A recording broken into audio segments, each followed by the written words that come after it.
Scenes may not be suitable for very young audiences. Parental guidance is recommended. Ang programang ito ay naglalabas ng sensitibong eksena at impormasyon.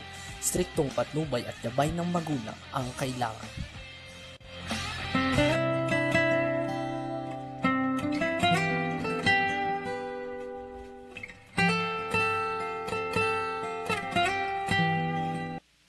Okay, isang magandang araw po sa atin lahat.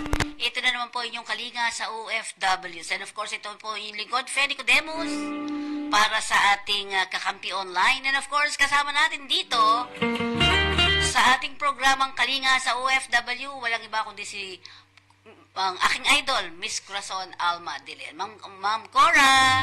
Thank you very much. Actually, kakakausap ko lang kaninang umaga yung naging panauhin natin na nagkukwento about investment, no? Na gusto niyang matulungan ng mga OFW. Gusto daw niyang magpa-meeting. So, kung imbitahin mo, lalo na yung mga nandito na nakikinig sa atin para marinig. And saan ka ba usually nakapag-meeting? Ma'am Cora? Kapag gusto. Pwede naman kung saan, sa inyo na lang gusto mo. Pero depende kasi baka naman hindi taga Parañaque. Kailangan natin yung central kung saan pwede. Tatanungin natin siya, Ma'am Cora, ha? Sige. Okay. So, Ma'am Cora, pero bago tayo bumati ka sa ating mga mga OFW, mga nanonood sa atin ngayon. Yes, of course.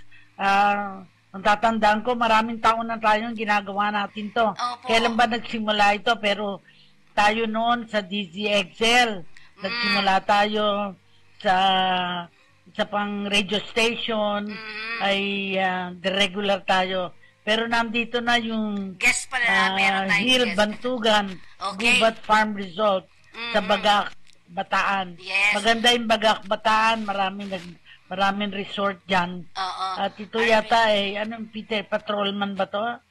Pastor yan, pastor, ma'am. Pastor Gil Bantugan ng Gubat Farm Resort. Okay. Yan. Sige, i-advertise nyo siguro itong Gubat Farm Hindi, Ma'am Resort. Cora, dati siyang OFW. Okay. Okay, so Ma'am Cora, ang tanong natin ngayon muna, bago tayo pumunta kay Pastor Bantugan ng Bagak, no?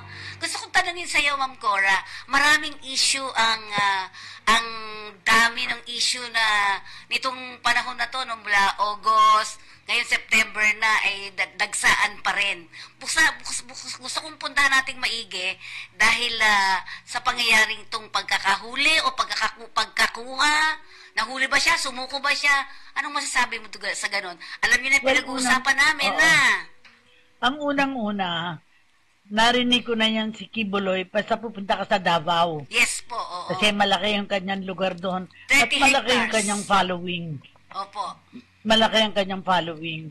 Ngayon, siyempre, nung nagkaroon ng issue sa kanya, lalo na yung issue sa child abuse, nabago ang pananaw ng mga tao. So, parang at the same time, remember, nag-abroad siya, nakakuha siya ng pera. And I think yung pera naman yun, ginagamit niya sa simbahan niya. Kasi siya ang may-ari ng simbahan. At maraming naniniwala sa kanya dahil para din sa iba na nagpapastor, ay pinaniniwalaan at the best way na masuportahan siya ay tulungan. And I think marami ding nagpupunta siya abroad, marami ding OFW na naniniwala sa kanya. Pero nang nagkaroon ng issue sa kanya, natatakot siya kasi sabi, baka patayin siya. So natakot, nagtago. Pero ang sabi, kaya siya bumalik kasi baka maraming mamatay na kasamahan niya, dahil para maproteksyonan lang siya, ay willing mamatay. Marami talaga siyang following, admitahin natin. Pero hindi natin alam ang nangyari, bakit lumabas na siya. Dahil ang sabi ng Pangulong PBBM, una mga pulis ang nakabantay, naghahanap, hindi makita. Tapos naglagay ng mga sundalo dahil napagod ng mga pulis, hindi pa rin makita. Pero later, siguro napagod na rin siya. Siya na ang nagpasabi yata na na siya, lalabas na siya. Siguro merong nag-arrange, so merong nag-mediate. Merong Nandito naman nangyaring si dialogue, ma'am. Pastor Hill. Baka kung sa kanya nangyari yon, anong kanyang gagawin? Mhm. Okay, at syempre kasama natin dito isang OFW dati na at pastor nga rin siya at marami pa rin siyang ibang mga advocates na ginagampanan. Ang binabanggit natin, RB, tingnan natin. Ayan, si Pastor Hill Bandugan ng Gubat Farm Resort sa Bagak, Bataan. Magandang araw po, Sir Pastor. Magandang araw po, Ma'am Pe. Okay, at kasama natin dito si Ma'am Corazon Alba de Leon. Oo, Ma'am Cora, magandang araw daw po. Yes, alam mo maganda ang Bagak. Yung beach sa Bagak talagang kahanga-hanga. At ngayon, siya may Gubat Farm Resort. Ibig sabihin, hindi lang farm kundi gubat. Ang gubat ba ay lugar o pangalan lang dahil kagubatan ng lugar mo? Ipinangalan ko po ang gubat dahil nung mabili ko yan ay totoo pong isang gubat. Aha. Puno, masukal, kaya noong dinevelop po namin, hindi na namin pinalitan. Ang Correct. Dahil hindi naman dapat talaga puputulin ng gubat eh. Kasi panghabang buhay ang gubat talaga eh. Pero Pastor, dati kang OFW, right? 30 years po. 30 years siya, Ma'am Cora. Bakit kayo umuwi? Baka magandang ano nyo doon. Kung ano po, nag-for good na.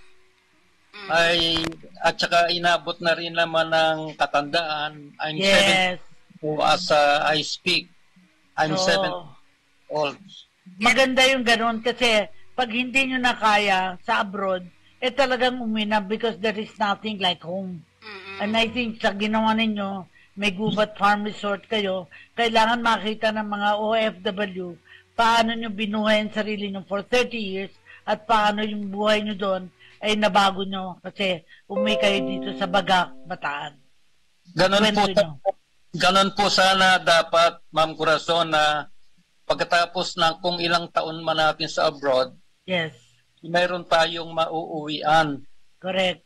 Sa ating bansa. Kung wala man po tayong naipundar, dapat po mayroon tayong pagkakataon na tinatawag na reintegration, which may advocacy.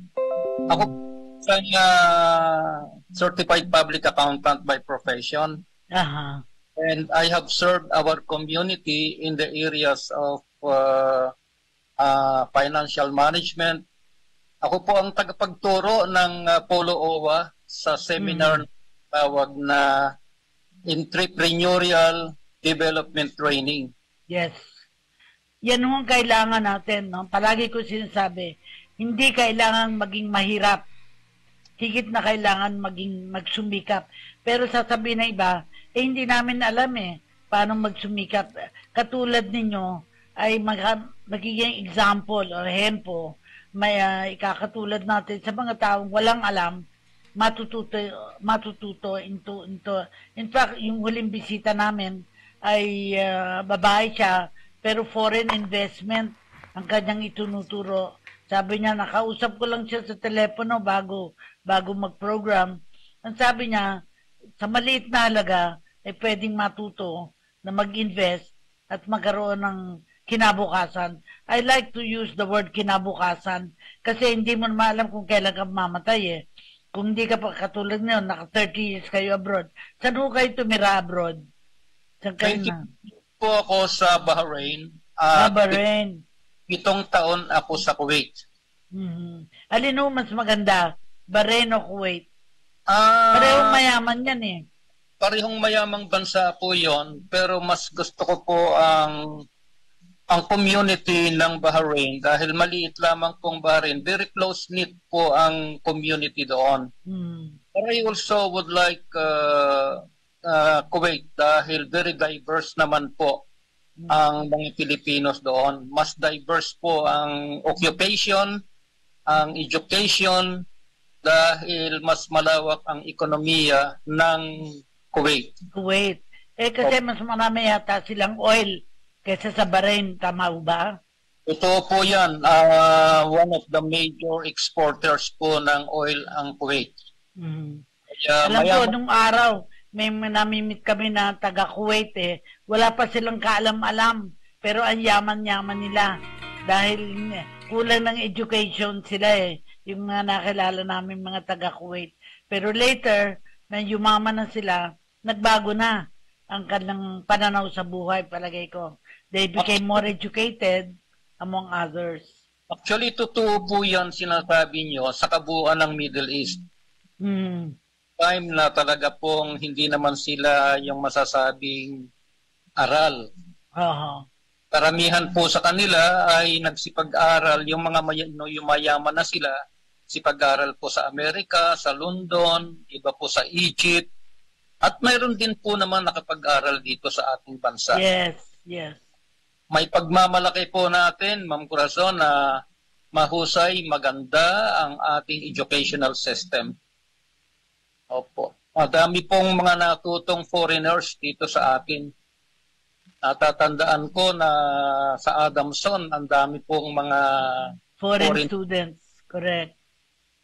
At ang malungkot po, lalo na sa area ng agrikultura, there was a time na dito sila nag-aaral sa IRI, International Rice Research Institute. Yan pong Vietnam, yang Thailand. Dito po natuto yung mga iyan. It's so sad na sa panahon ngayon, nabaliktad na po. Yes. Na po ang nag-aaral sa kanila. Ay, baligtad na. Pero yung sinasabi nga natin, ma'am, sir, sabi nga paano ba mabuhay ang isang katulad ninyo, pastor, ng 30 years nakaano kayo doon? Itong tinatanong ng isa nating kasamahan. Ito na dito sa online. Tanong, salamat po. Actually, a major part ng aking panahon ng pagtigil sa Middle East ay ang paglilingkod sa ating mga OFWs. I have been an accredited extension worker ng ating embahada. Lalong-lalo na po ang UWA ay di pagyayabang. I was awarded a certificate na bilang certified accredited worker ng community, para sa community, dahil ako nga po ay isang CPA. Founder po ako ng mga organization sa atin. I was founding vice president and president for many years ng PICPA Bahrain, Institute of Certified Public Accountants. At nung lumipat po ako sa Kuwait, ako rin po nakapagtatag ng PICPA Kuwait. And the last organization that I was able to organize ay yung pagsamasamahin po lahat ng mga professional organizations. Kung narinig po ninyo yung PPO, Philippine Professional Organization, which has been mandated by President Gloria Macapagal Arroyo, na magsama-sama upang ang atin pong mga kababayan na nakapag-abroad bago sila naging professional ay magkaroon ng pagkakataon na umupo sa isang licensure examination. At marami po ang pumapasa na nagiging professional, CPAs, engineers, teachers, architects, sa pamagitan po ng tinatawag nating PPO, Philippine Professional Organization.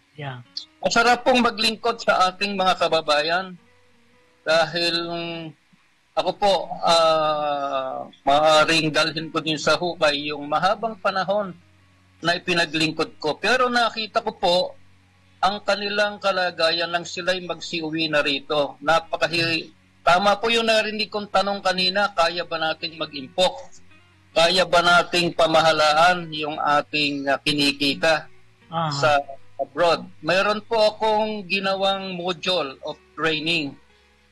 Ang tawag ko po ay mag-impok, magnegosyo, mag-accounting kabayan. It is a module that teaches our OFWs how to manage their income samantalang nandoon pa po sila.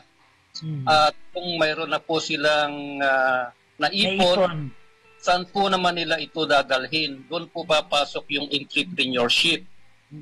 At ito pong maganda, kung tayo po ay mayroon ng negosyo na pinatatakbo dito sa ating bansa, nakita natin, nagtayo tayo ng restaurant, marami naman pong kumakain, tingin natin ay matagumpay naman, bakit pag ginungkat ninyo ang inyong bank account, wala pong laman? Hala. Walang laman, ha? Dahilan ng wala po tayong alam sa accounting. I believe in my heart na lahat po ng entrepreneurs should have a knowledge of basic accounting. Ano po ang pumapasok, ano rin po ang lumalabas. Yan po sa kabuuan. Kuhanin ko na rin po ang pagkakataon. Meron po akong proposal sa ngayon with Department of Workers. Napag-usapan naman na natin po ito, Ma'am Faye. Yes po. When you put me online about a month ago or 2 months ago. Ano na nangyari po doon, sir? Ay, yun nga po ang kinakalungkot ko. Hindi po sumusulong. Samantalang mandato po yun ng RA 11641. Ang batas na nagtatag ng DMW. Sa mandate given to them by the law to put into place and implement a full cycle reintegration program. Ano po ito? Ito po ay yung pagbibigay ng pagkakataon sa mga marami natin na mga OFWs na umuwi na hindi natin alam kung paano sila nabubuhay dito. Mabigyan sila ng pagkakataon na magkaroon ng sarili-sarili nilang kabuhayan. Livelihood programs po natin. Hindi po ayuda type na nangyayari ngayon. But it is a sustainable type of reintegration program. Pero mag-uumpisa po ito, turuan po natin sila kung paano magnegosyo. Pero Pastor, may ano ngayon ang DOLE, ang Department of Labor and Employment. Meron siyang mga proyekto rin para sa mga ganyan, Pastor. Baka pwedeng ipasok dyan sa DOLE, dyan sa malapit dyan sa inyo. Yung proposal na yan. Kung mabibigyan po tayo ng pagkakataon makakonekta sa kanila, I believe, Ma'am Faye, na napakaganda po ng reintegration, and every returning ex-OFWs should have the opportunity to stand in their own through livelihood, through establishing their own business. Pero kailangan nga po natin silang turuan. Kailangan nga din po natin sila na i-walk through. Ang tawag po namin doon ay sa Bahrain, may tinatawag po kaming incubator, business incubator. At po ninyo, mga nanay po kayo, inalagaan natin ang mga anak, hinawakan natin sa mga kamay, tinuruan natin maglakad. Ganito rin po yung business mentoring na kasama po dapat ng entrepreneurship. Turuan natin sila na maging matagumpay sa kanilang advocacy, sa kanilang gagawing pagninegosyo. So, alam po ninyo, nung ako ay naging secretary ng DN, before that, nag-secretary ako ng DSWD, before that, regional director ako. Ang isang programa talaga ng social welfare ay tulong puhunan o self-employment assistance. Pero hindi po pwedeng magkaroon silang self-employment kung wala silang practical skills training. Ano bang hanap buhay na pwede nilang gawin? Kasi kung wala naman silang alam sa hanap buhay, pera-pera lang, wala akong mangyayari. Kailangan sila mismo ay gagalaw, mag-aaral, kung ano yung pwede nilang hanap buhay. At nakita ko sa maliit na halaga, pwede silang mabuhay. Hindi ko sila yayaman na mayaman, pero matutugunan ng kanilang mga pangangailangan na hindi na sila kakailanganin ng ayuda. Amen. Naging masama ho talaga yung ayuda kasi although nung pinili nila yung mga pamilya, tama sana. Yung walang trabaho, yung kailangang mag-aral pa mga anak, yung mga health issues, tama naman po yun. Pero kapag nakasandal sila sa pader at tumatanggap for 5 years ng pera lamang para mabuhay, hindi sila matututong maghanap buhay. Ang nakikita ko, katulad ng example ninyo, in fact, kung isipin nyo, nakasandal na lang kayo sa pader, pero meron pa kayong Gubat Farm Resort na nagpapakilala na nagtatrabaho pa kayo kahit malalim na ang kalaman ninyo at pwede na kayong sumandal sa pader. Pero hindi kayo sasandal sa pader kapag nakita nyo maraming mga tao na nangangailangan ng tulong ninyo eh. Yun ang paniniwala ko. Ilang taon na ho kayo? I'm 74. Bata pa ho kayo. Ako, 83. Ay, nako, parang mas bata kayo sa akin. Hindi naman ho. Dahil ho matandang dalaga, kaya hindi ho nagkaroon ng problema sa asawa. Pero, ang masasabi ko, naniniwala ako, kaya ako binigyan ng Diyos ng buhay para makatulong sa mas nakararami. Kung nakatulong ako as DSWD Secretary, as Chairman ng Civil Service, at ngayon ay Vice Chairman ng Philippine Red Cross, marami pang hinihingi sa akin ng Diyos na dapat gawin. At ito ay yung programa ng Kakampi. Kasali ako sa Kakampi. Marami pang misyon, Ma'am Cora? Marami pang misyon, kaya gano'n. I believe that our connection today is providential. Yes. And an answer to my desire to find somebody who could be like-minded with me na isulong ang reintegration program para po sa ating mga ex-OFWs.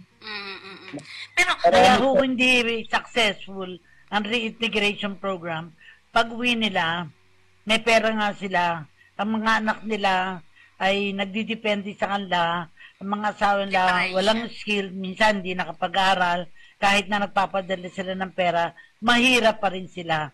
Pero palagi namin sinasabi sa programa, hindi kasalanan maging mahirap. Higit na kasalanan ang hindi magsumikap. Ano yung pagsusumikapan nila?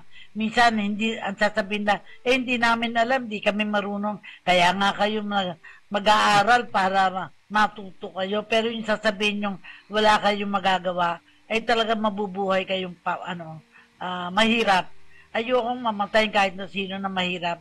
Kailangan, pag namatay yung isang tao, maganda yung kanyang ataol, maganda yung kanyang serbisyo sa pagkamatay niya. At saka meron siyang pagbuburulan. Minsan, patay na nga, mahirap pa rin di ba? 2 linggong pinagsusugalan, may libing lamang. Yes. Pero ang tanong natin ngayon, kasi may mga nagtatanong dito, kasi lagi mo binabanggit, Pastor Bantugan, ang reintegration program, di ba? Pero sa inyo ba, sir, dumaan din kayo doon sa reintegration na yan? Can you give us mga overview paano ka nag-reintegrate diyan? Paano mo ginawa yung mga after 30 years. After 30 years nauwi ka sa Pilipinas, ano na yung pinagsimulan mo na para ka magkaroon ng ganitong Gubat Farm? Actually, dahil ito nga po ang aking itinuturo nung ako po ay lecturer pa ng Pulo-OWA, na mag-impok po tayo, pamahalaan yung ating kinikita sa abroad. Nang pagdating ng araw, ay meron po tayong magagamit. Ang ating mga matatanda is always right. Nung sinabi nila na words of wisdom, pag may isinuksok, may madudukot. At sinabi rin po ng ating mga wise elders na ubos-ubos biyaya, bukas nakatunganga. Yes, nung ako po ay nasa Kuwait, I was interviewed by Mr. Ricky Laksa, one of the most notable Filipino journalists sa Al-Watan newspaper. Ang tanong po niya sa akin, kaya po ba talagang mag-impok ng isang OFW? Yes.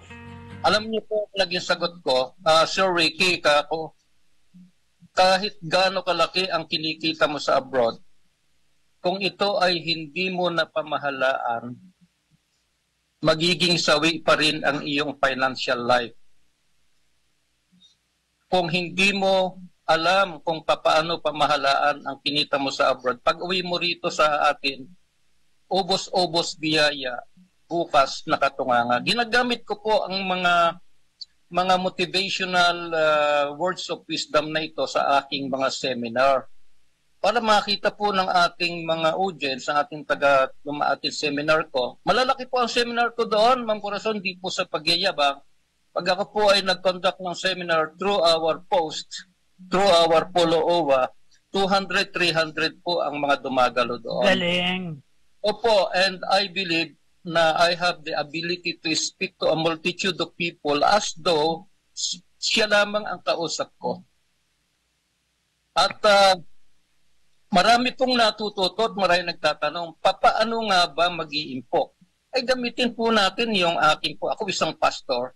Meron po akong sinasabing 10, 20, or 70%. 10% to God, 20% for your savings, and 70% sa iyong living expenses.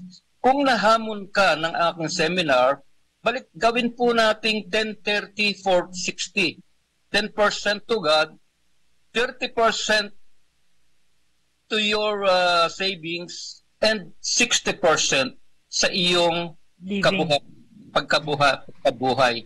Parang hindi alam mo mga pastor, napakaganda nun Ma'am Cora, no? Napakaganda nung kanyang nung kanyang pagkakalagay nung paano gastusin. Pero hindi 'yun ang nangyayari ngayon, pastor, no? Nakakalungkot dahil hindi ganoon yung kaya hindi nangyayari. Kaya hindi nangyayari, walang paniniwala. Kasi first you must believe. Kasi kung hindi ka naniniwala, hindi ka naman susunod eh. Sasabi mo, ay talagang mahirap. Alam mo yung maraming mahirap, kagad pag tinatanong ko, gusto nyo bang mag-umunlad ang buhay nyo? Ay, mahirap. Pag sinabing lang mahirap, talagang magpapatuloy ka lang kahirapan. Yes, totoo yan. Oo. Pero Ma'am Cora, ang tanong natin ngayon, Sir Pastor, di ba? Ang hirap din magturo, di ba? Mahirap po, pero very inspiring po. Lalo kung nakikita natin na interesadong matuto yung ating mga tagapakinig. And at the end of every seminar, ako po ay humahamon sa kanila, naghahamon sa kanila. Sino mo ang na-inspire na maging isang entrepreneur pagkatapos ng 20 taon, 10 taon sa abroad? Na-inspire po ako sa mga kamay na nagtataas. Unfortunately po, wala tayong follow-up system at wala nga po tayong tinatawag na reintegration program. Kailangan po natin ang suporta ng ating pamahalaan. Dito po sa tinatawag nating reintegration program. Kailangan po ang DMW dito sa bahagi ng ating usap. Pero ang kailangan natin models katulad nyo, na nangyari sa inyo, 30 years kayo sa abroad, nakabalik kayo at maayos.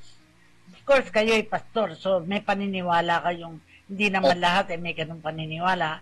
Pero magiging example kayo at na sa magitan ng programang ito ay may pagpatuloy ninyo yung pagtanaw. Kasi kung nagle-lecture kayo sa Bahrain, nagle-lecture kayo sa Kuwait, panahon na para mag-lecture din kayo dito sa Pilipinas, sa iba't ibang lugar, para maikwento nyo na, in fact, ang ganda ng pangalan nyo, Bantugan. Huwag maging batugan, maging bantugan. Pero, alam mo, pastor, pwede pa lang ganito kung nagtuturo ka. Pwede naman online magturo tayo, no? Pa isa-isa, no? Di ba, Ma'am Cora? Alam mo, ang online, okay lang sa mga initiated na. Pero yung bago, kailangan person to person para marinig nilang story. Kasi it's really storytelling. Paano nabuhay. In fact, pag kinukwento kong, alam niyo ba bakit ako naging social worker? Dahil nakita ko yung mga mahirap na mga squatters sa Intramuros. Nakita ko nung estudyante ako, bakit ba sila nandyan? Bakit sila mahirap? May kasagutan. Hindi sila nagsusumikap. Pinadala sila sa Sapang Palay, mahirap pa rin sila. Kasi at that time, hindi naman tinuruan ng hanap buhay. Ang tinuro sa kanila, hanap patay para mamamatay silang mahirap. Di ba?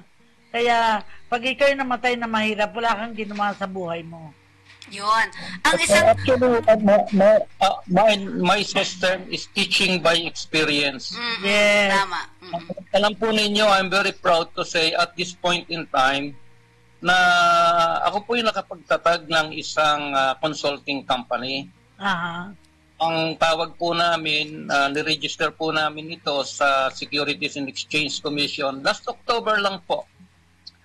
Alliance Business Consulting. Ang kasama ko po rito ay dalawa pong notable ex-OFWs na nakasama ko po sa Bahrain. At may mga karanasan po kami na pare-parehas kami nagkaroon ng hanap buhay dito sa Pilipinas.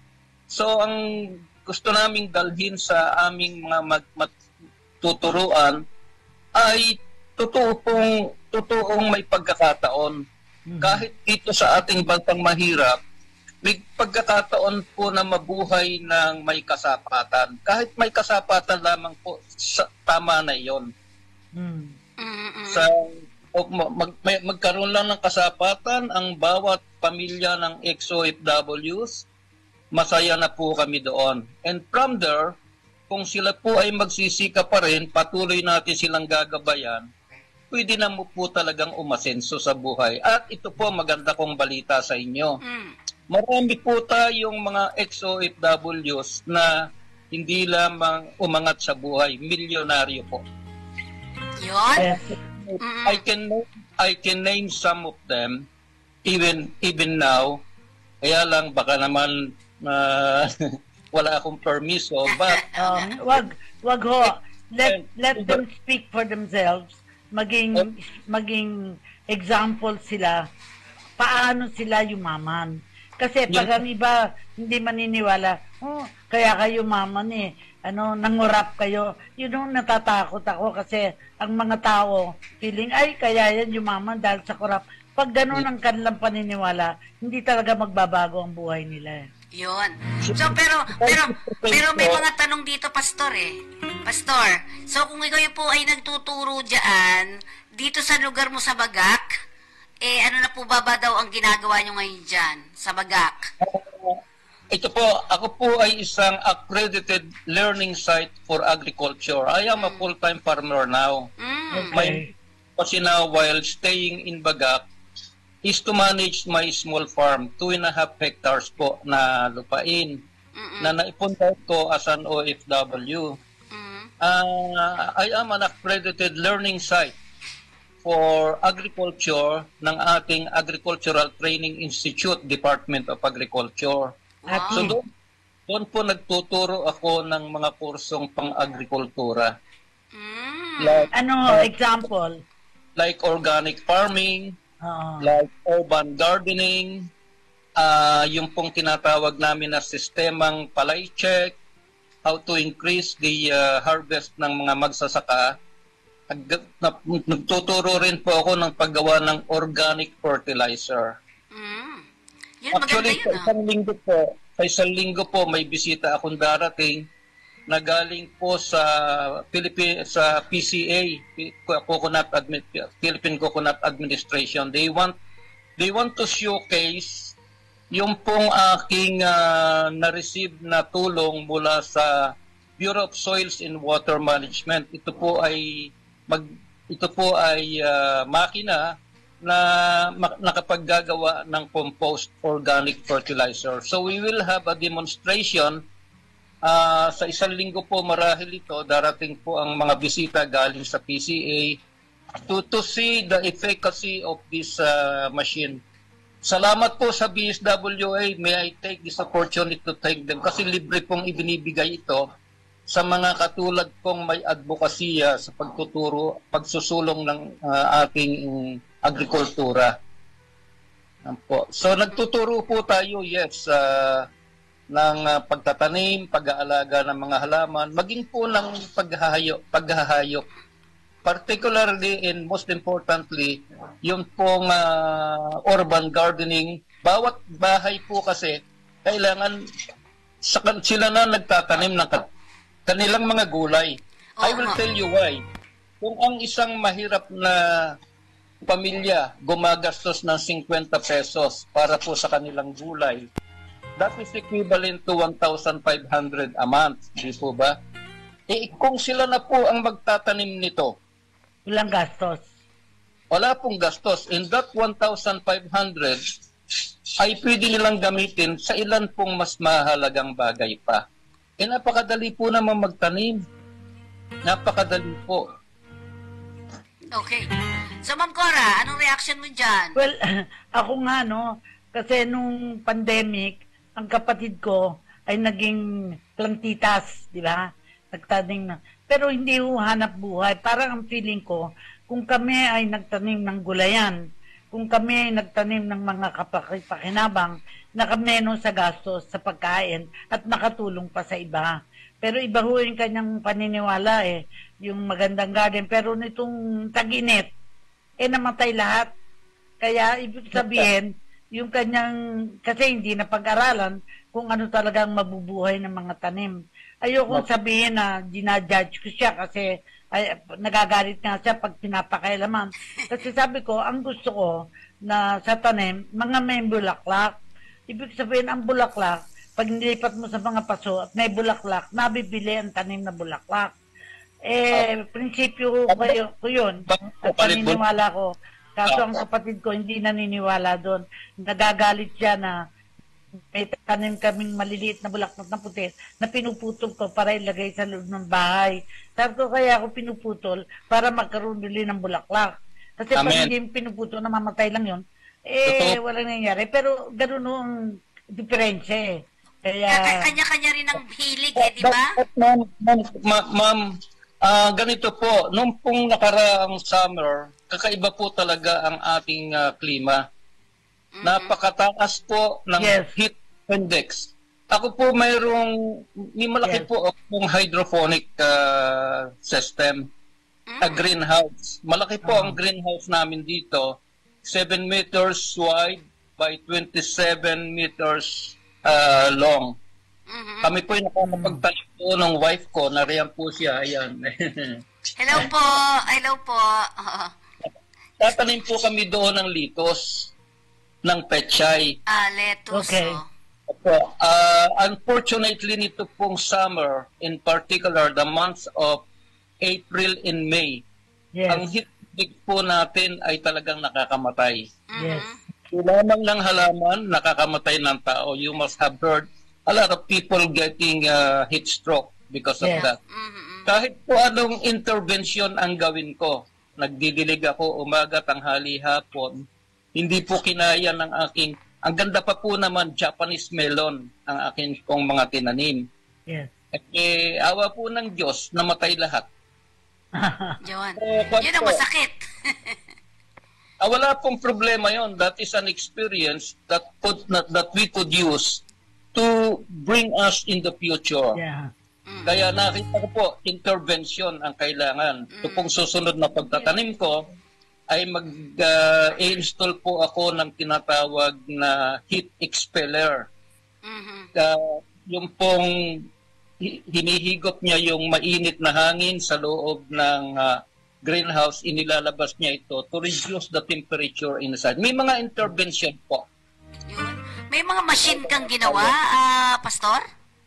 O, parang may machine kang May ginawa? May makina kang ginawa? Nabibili po yun. It's equivalent to yung Exhaust. pong exhaust fan. Exhaust pan. Okay. Yun na lang pa yun So, Pastor, gusto namin, iikot mo kami sa farm mo dyan. I would be very, very happy to host you here. Ma'am Cora, di ba? Pwede tayong pumasyal sa kanila, Hindi. Naintindihan ko, Kasi hindi pwedeng unang layo, baga, kailangan pa ng pamasahe. Kailangan yung pagtuturo in a different place kung saan gagawin. Kung saan gagawin yung pagtatanim para makita yung lugar. Ano yung pwede. Kasi kahit na ang aming 1,000 square meter, hindi naman lahat nun matataniman dahil iba simentado. So, anong pwedeng tanim? Kasi ako ang gusto ko bulaklak, ang gusto ko prutas, ang gusto ko gulay. So, yung tatlo na yun, where should they be situated? Yun ang kailangang maituro. Alam po rin, Dapat. At saka kailangan may hardinero. Hindi pwedeng walang hardinero na gagawa noon. somebody should take care. Maganda po Yes. sa na lugar, Maraming walang trabaho pero ayaw ng hardinero. maaari kayong kumita kung meron kayong 1,000 square meters. Nung isang araw po ako naglalakad, taga rito po ako sa Masinag, Antipolo City. Yes. May bahay po ako dito and I'm speaking here in my house now. Unfortunately, binaha po kami 2 beses si Karina. Correct. Ending. Opo. Oo. Nung isang araw po, araw ng linggo, ako'y naglalakad dito sa Marcos Highway. Kalapit po namin ng isang malaking Catholic church dito. Labasan po ng mga tao. Bawat babae may hawak na rose. Bawat babae po may hawak na rose. And then, nag-flashback. Ano yun? September 8 siguro. Siguro po. Nag-flash sa isip ko po. Kasi for a long time, I had been searching for rose cuttings na gusto ko pong itanim sa isang bahagi ng aking farm na makakapagpaganda pa rin sa lugar para po makomplement yung pagiging farm resort namin. So po, ito po sabihin ko sa inyo, ma-advise ko, kung may available po kayong lugar na ganon, maganda pong negosyo ang rose. Hindi po mahirap alagaan yan. Rose, Ma'am Cora, Rose, ha? Oo, kaso nga, kung ang kalaban mo, kapatid mo, dahil ang gusto niya yung mga ornamental na namamatay, mahirap po. Pero hindi bale, we can try a small portion. Yes. Tingnan Opo. kung parang model experimental farm. Nagulat po ako Ang dami, bawat babae po na lumabas sa simbahan, may hawak na isang rose. Sabi ko, wow, saan galing itong ganito karaming mga rose cuttings na ito? Imported siguro. Marami na po kasi dito na mga varieties na galing sa New York, galing po sa ibang lugar sa States. Correct. Dito na po pinalalaki, dito na po tinutubo. And I believe there is a good economic benefit doon po sa pag-agriculture. Ayan po. Kasi yun yung araw, ang tinatanim namin, chichirika, yung purple, yung puti, na ginagamit sa mga pag may patay. Meron bumibili niya, kinukuha yung mga bulaklak. Doon ko nakita na kapag tinatanggal mo yung bulaklak, pinipitas mo, meron pa rin bulaklak na lalabas. Kasi nga, parang inaalis mo, pinapalaki mo, parang kung nagpapalaki ng bata, meron pang batang susunod. Ngayon, nakita ko, kailangan, simple lang naman ang hinahanap ko, yung mga may bulaklak. Opo. Puro puti yun. Alam po ba ninyo na maraming yumaman sa pagtatanim ng sampagita? Yes. Napakasimple po niyan. Ang sampagita hindi po napakahirap alagaan. It is almost self-supporting. Siguro yun na lang ang tanim ko. Sampagita, mabango pa.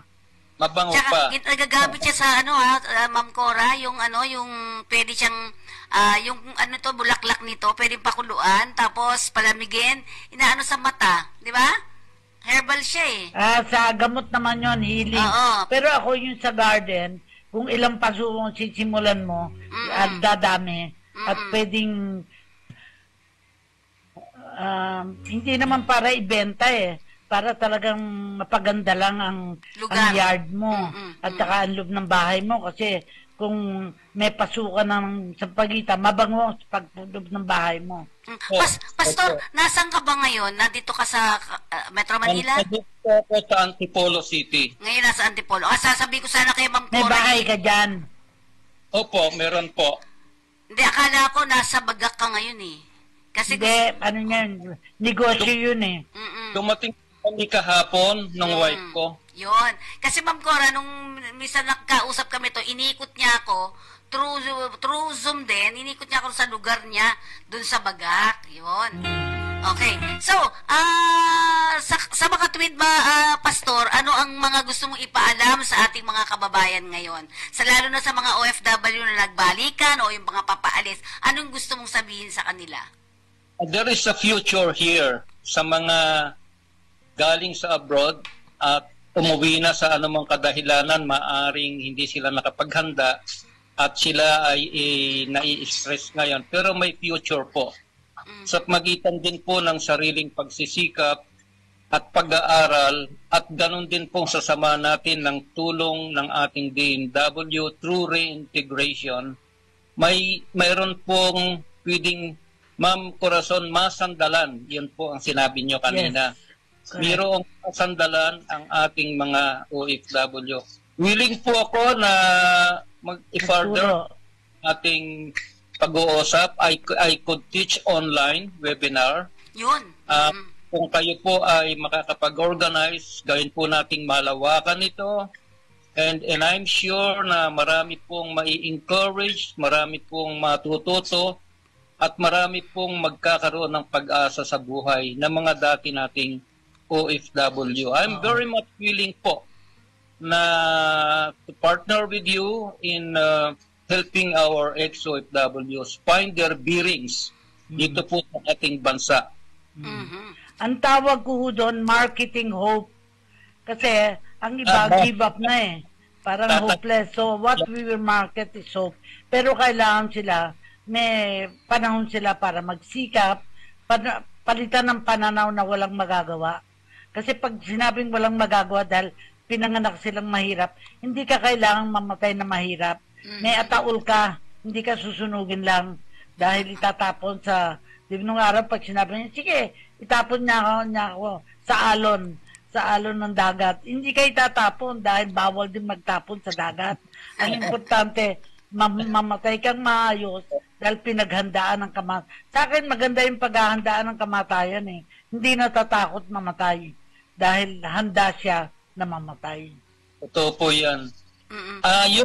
Yung pong seminar ko, yung pong particularly yung mag-impok kabayan at magnegosyo kabayan is not only educational, it's more practical, more of motivational. Yes. Yung sinabi niyo po kanina, marketing hope, giving them hope, inspiring them that that the future need not be difficult for them. Yeah.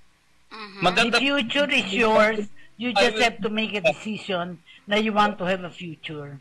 Kasi kailangan magdidesisyon kayo. I would include that phrase, marketing hope, giving hope, enlivening hope. Na, talaga pong, naku po, pag marami akong kilalang mga OFW, kaawa-awa po ang buhay talaga. Yes, totoo po yan. Napakarami.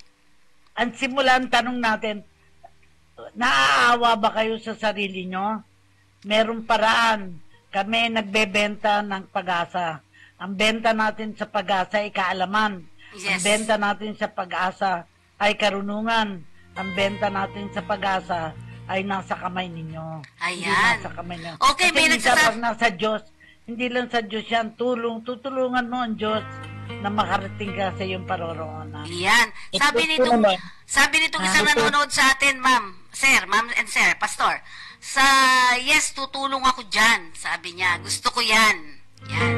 Yan yung sabi. Hindi ito para sa kahit na sino. Ito yung sa para gusto.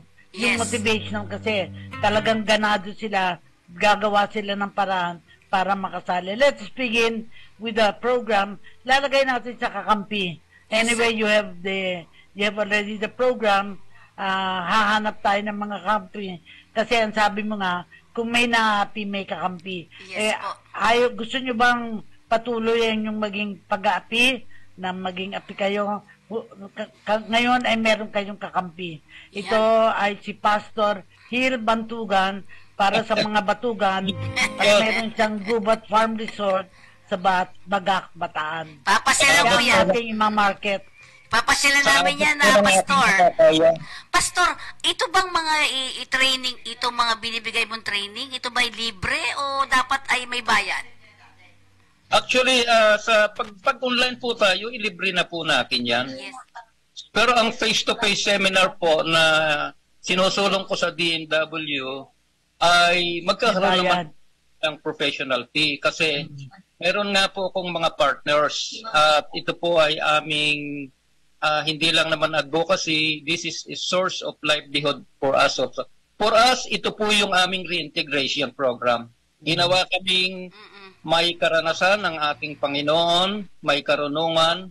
Ito rin po ang ginagamit namin ngayon para makapagpatuloy ng isang maalwang pamumuhay dito sa ating bansa. Yon. Thank you very much. Ang daming mga nanood sa atin ngayon. Ay, Pastor, ang tanong natin. Alam mo, pwede ito sa mga gustong mag-retire. Kahit hindi totoo. nag-OFW. Pero gusto lang magpatuloy yung kalang pagtatrabaho. This time, magiging farmer sila, magiging gardener sila, at magkakaroon sila ng hanap buhay. Tama. Honorable Secretary, hindi po dapat ang nagdidikta ng ating buhay ang ating edad. Hindi po ako naniniwala ron. You are 83, I am 74. But for as long as we have the strength, physical strength, and mental ability, we continue to serve people and we continue to serve our families. Tama. Ako po, bilang isang magsasaka, I still do hard work. Ako po ay nagbubungkal, gumagamit po ako ng makinarya, nagdadamo ako, papakain ako ng mga hayop. It should not be dictated by age. Hindi po totoo, biro lang kung minsan nasabi kong matanda na. Pero kung kinakaya pa po ng ating katawan, ito rin po sasabihin ko sa ating mga OFW, maging makabuluhan ang mga buhay dito sa ibabaw ng lupa. Yan. Correct. Po, maging makabuluhan at kapakipakinabang ang natitira nating buhay dito sa ibabaw ng lupa. Yeah. Pero yun, may isang nagsabi rito, si Gina. Sabi niya po, Pastor, pwede daw tayong lumapit sa pinakamalapit niya, Dole dyan sa Bagak? Pwede? Pinakamalapit na? Yung Dole, sa inyo dyan sa may Bagak. Kasi, pwede pa-sponsor yun sa Dole. Pwede yung pa-sponsor. Pinakamalapit pong Dole sa amin ay sa Balanga City. Yon, doon na tayo pumunta. Kasi, nung nag-training kami dyan, tungkol doon sa ganito, mga parang livelihood, inorganize namin yung mga tao dyan sa Bagak, and then nagbigay sila na maliit lang naman, pero pagtuturo talaga. Yun siguro ang pwedeng puntahan. Ang punchline natin, gusto nyo bang mabago ang inyong buhay? Wala namang may gustong pareho lang eh. Gusto puro may magbabago sa buhay nila. Nasa kamay nila ang pagbabago. So, Ma'am, involve me please. Yes, definitely.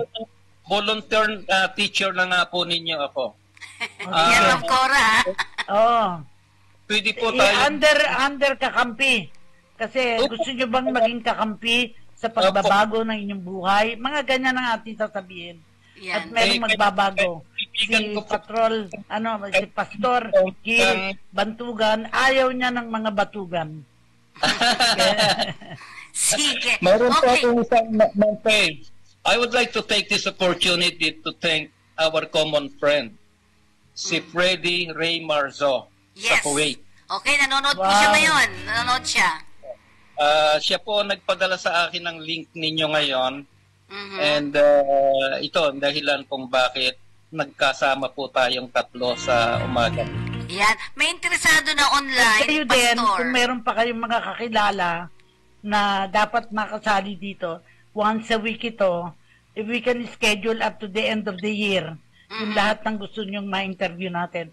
May nagawa na, may ginagawa pa, at umaasang may gagawin. Yun. Sige po.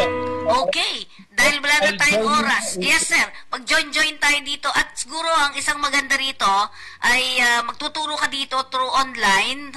Bigyan natin ng mga videos, ma'am, sir, pastor ha. Yung mga videos, ipadala mo sa akin, aayusin natin. Or mismo ikaw ang pwedeng mag-ano dito. Through Zoom. No, ma'am Cora? Ingin mo din ang kanyang cellphone para sa ibang radio program na pwede siya maimbita. So, bigyan mo po kami Pastor, ay sulat mo dito sa akin, ha? Yung iyong ang daming nanonood sa atin, ang daming interesado.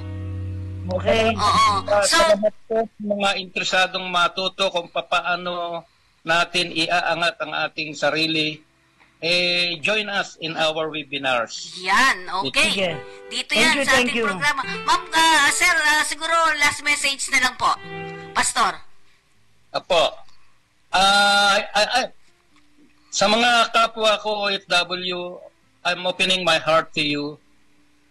Mahal na mahal ko po kayo at nais ko pong katulad ko at ng marami natin mga ex-OFW ay maranasan din po natin ang isang buhay na may kasapatan dito sa ating bansa. At kami po bilang may advokasya ng sustainable, I would like to use that word, sustainable reintegration program, not the ayuda type na nangyayari ngayon. Yes. Nakakatulong naman, but the sustainable, as the word says, will sustain us for the rest of our lives. Yeah. Okay. Ito po, magtutulong po tayo niyan, and by the grace of God, I'm sure sa pagtutulungan po natin, maipapaabot po natin ito sa mga kinauukulan, particularly ang ating mahal na Secretary Hans Kapdak, ang ating mahal na Assistant Secretary Vinicio Legaspi, at ang kanya pong kanang kamay si Director Yusuf Chuanyo. Okay. Sa kanila pong kamay ngayon nakasalalay yung ating proposal na Sustainable Reintegration Program. Pastor, kaibigan natin si sa reintegration program. Si Legaspi. Yusek Legaspi. Pwede ko sabihin yan. Kilala niya ako, kilala. Sige. Kung kilala ko po kayo, Opo. sige po, magtulong-tulong tayo. Magtulong-tulong tayo.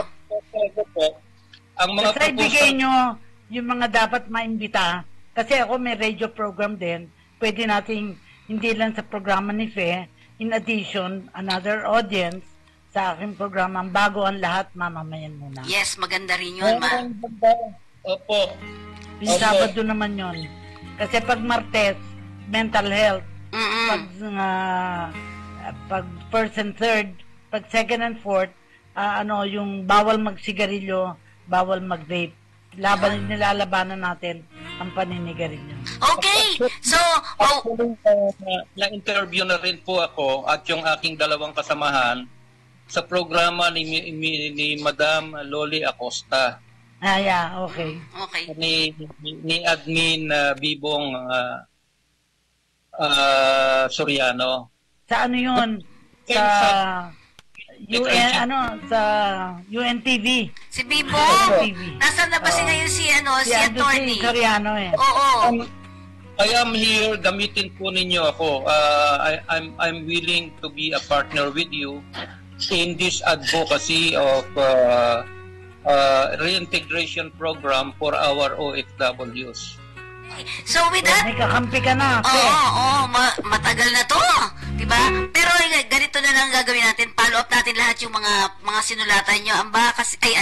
Pastor, kasi medyo yung mga to ay kakilala yung kakampi. Si Attorney Hans Leo Kakdak, ngayon ay secretary, lagi natin nakakasama yan. Diba? Ganon din naman si si Yusek Legaspi. Yan, ako talagang meron din yang resort sa kanyang lugar, ha? Diba? So, isa po si Asik Benny na binabanggit ko na naging super millionaire as an OFW. dahil marunong din siya, marunong din siya. Imbitahin na rin natin Mm-mm. para paano maging millionaire. Okay, at Kasi may syempre, palabas sa TV noon, How to be a Millionaire. sige, yan ang natin. Maglalagay tayo, Ma'am Cora, ng isang title pa, bukod dito sa ating kakampi, Yes. OFW. Okay, so wala na naman tayong oras, Ma'am Cora, ikaw naman ang magsasalita ngayon. Ma'am Cora, merong sa'yo dito. Kasi sabi mo, ilang taon ka Magagawa na? natin Dalawa ang pa. lahat ng bagay kung di tayo nag-iisa. Pero may Ngayon, hindi tayo nag-iisa marami na with tayo. Pastor Hill, Bantugan, lumalaban sa mga batugan. Ayan. Ma'am Cora, may isa bago ko iwanan, may nagsasabi dito. Yung taon mo daw, parang kakaiba naman yung edad mo. Wala ka pang wrinkles dito. Oo, sabi nila. O, di ba? So, Okay na? okay. Okay, tayo po ay nagpapaalam na. Maraming salamat kay Pastor Hill Bantugan ng Gubat Farm Resort ng Bagak, Bataan. And of course, Miss Corazon Alma de Leon, ang aking idol. Maraming pong salamat sa inyo. Thank you. Mamay. Pastor, thank you very much po, ha. Opo. Privilege pong makasama ninyo. Sige. At marami pumapasok na mga tanong dito sa atin. Sa susunod po, sasagutin po namin lahat yan. Kolektahin mo na lang. Opo. Salamat po. Maraming salamat.